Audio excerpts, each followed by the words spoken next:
സാധാരണ ഹിപ്നോട്ടിസം ചെയ്യുന്ന വീഡിയോസ് കാണുമ്പോൾ നമുക്കൊരു കൗതുകമാണ്, കാണാൻ നല്ല രസമായിരുന്നു. ഈ മോള് എല്ലാവരും കരയിച്ചാണ്. ആ ഹിപ്നോട്ടിസം ചെയ്ത ചങ്ങായി വരെ ഞെട്ടിയിട്ടുണ്ടാവും. ഏറ്റവും ഇഷ്ടപ്പെട്ട ഒരാളെ മനസ്സിൽ ആലോചിക്കാൻ പറഞ്ഞപ്പോൾ ഇങ്ങനൊരു ട്വിസ്റ്റ് എന്തായാലും പ്രതീക്ഷിച്ചിട്ടുണ്ടാവും. നമ്മളൊന്ന് കണ്ടു നോക്കി.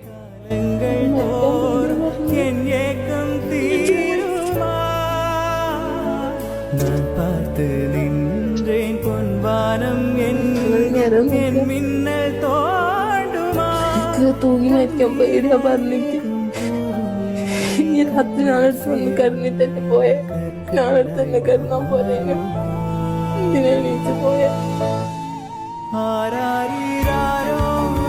നോക്കഴിഞ്ഞല്ലേനുള്ള നമുക്കെന്നെ ഇത്ര ഇഷ്ടമായിരുന്നു. ഞങ്ങളെ കാട്ടും ഇഷ്ടമല്ലേനും സുഖാണ്. ടെൻഷൻ അടിച്ചിരിക്കരുത്.